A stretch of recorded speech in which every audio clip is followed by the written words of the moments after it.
Hey guys, welcome back to my channel, and today we're going to specifically talk about Aragorn. Aragorn has always been a very powerful commander.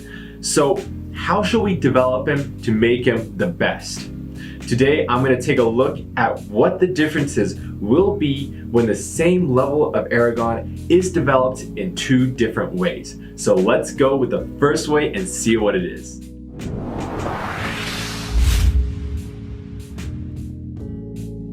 Let's go with the first way and see what happens.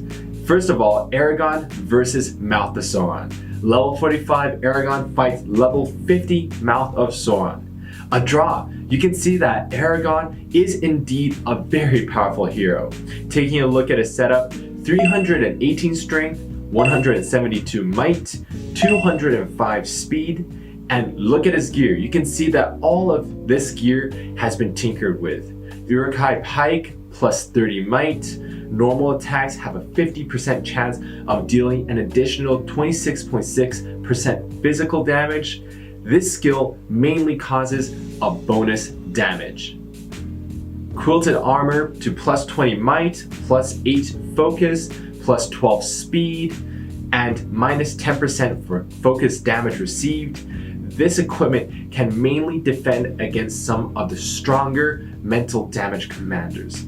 It would be the most suitable to be going against the Mouth of Sauron. Now, full helm gives plus 37 might, mainly to reduce the damage of allied melee units. Now, there is also a gold kit, the Night Star, which has a plus 4 to might and a plus 14 to focus and a plus 4 to speed. And all units have a 16.7% chance of dealing maximum damage each round. Now on the talent side, Anduril can deal 300% physical damage and explosive output that boosts Aragorn's power. It's a way to maximize the damage of a commander. Now, Strider enhances the role of Aragorn's equipment, allowing Aragorn, the second one, to become more powerful with the help of good equipment. Hidden Air also enhances the damage value of the skill, which is a complementary skill to the Strider and also gives first attack. So in this type of developing, Aragorn relies on his own equipment, output a whole set of explosive damage, so he only needs to take a defensive soldier, in this case such as the guard of the tower. This way you can prevent the loss of your own soldiers going too fast, while the output will rely on Aragorn's own huge damage. Now let's take a look at the battle. We can see that in the first round, Aragorn, the second one, did 6,550 damage, killing 5 mountain trolls who are known for their defense. In the second round, Aragorn also did 5,681 damage, also killing 5 mountain trolls. And in the same round, Aragorn again dealt 5,811 physical damage. Later on, all you see is that soldiers from both sides attack each other, but not too many of them died. In the third round, Aragorn is about to make his big move, Anduril, which did 8,062 damage and killing 7 mountain trolls. And then it's totally a big show for Aragorn, who does over 4,000 damage each time. When we look at the results after the battle, you can see that Aragorn's damage is 5 times greater than the Mouth of Sauron, but we can see that the damage received from the defensive soldiers really aren't weak at all. Aragorn's level is lower than the Mouth of Sauron's in this battle, but I don't think he will lose. The second developing way, Aragorn will be more dependent on soldiers for his output, and he mainly gives them bonuses through skills.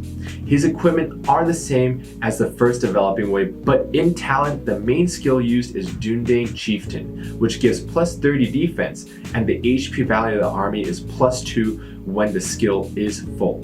The second skill, or Hidden Air, is also inclined to enhance the skill damage, and this skill tree is very resistant to damage. So with this kind of equipment, the commander's damage is not really very important, and the soldiers you bring must be stronger in damage in order to output the power of the army. So the second way of developing Aragorn, with 2 soldiers of strong damage and 1 soldier of high defense value. like Ram Rider and Cataphract attack are the strong soldiers. Guard of the Tower is the defense one. Looking at the battle, the first round of Aragorn did 2,486 damage, which is significantly less damage compared to the first developing way. The first round Guard of the Tower did 4,876 damage with the Aragorn, the second one's bonus. In the second round, Aragorn did 2,243 damage. Also in this round, Guard of the Tower did 4,741 damage with the Aragorn's bonus. In the third round, the Ram Riders did 1,755 damage, and in the fourth round, the Cataphract did 3,067 damage. If we do the math and combine damage of the three soldiers in each round, it's much more than Aragorn's own output damage, which is the result of Aragorn not being the main output but only doing the support. Finally, let's take a look at the stats. This time, it is clear that the soldier's damage is much stronger than the commander's damage, which is because Aragorn, the second one, does not have a bonus to its own output. As for the higher damage received, it is because soldiers are not all defensive types and cannot underestimate the output from the opponent.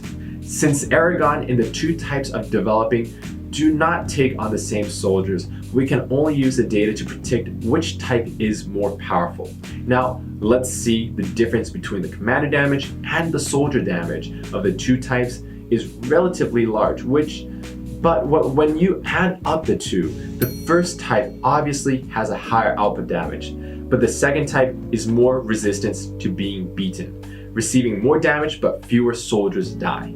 If you want to use Aragorn to attack a more advanced tough guy, there are two ways. Firstly, play Aragorn damage bonus to equipment. In equipment and skills, all choose the type of enhancing commander damage and try to constantly upgrade. But there is a prerequisite. Your equipment must be good.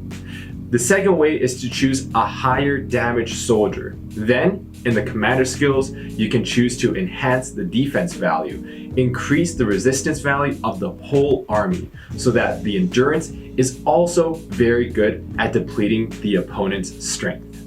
And that's it for today's video. I hope you enjoyed it. Please like and subscribe, and I will see you next time.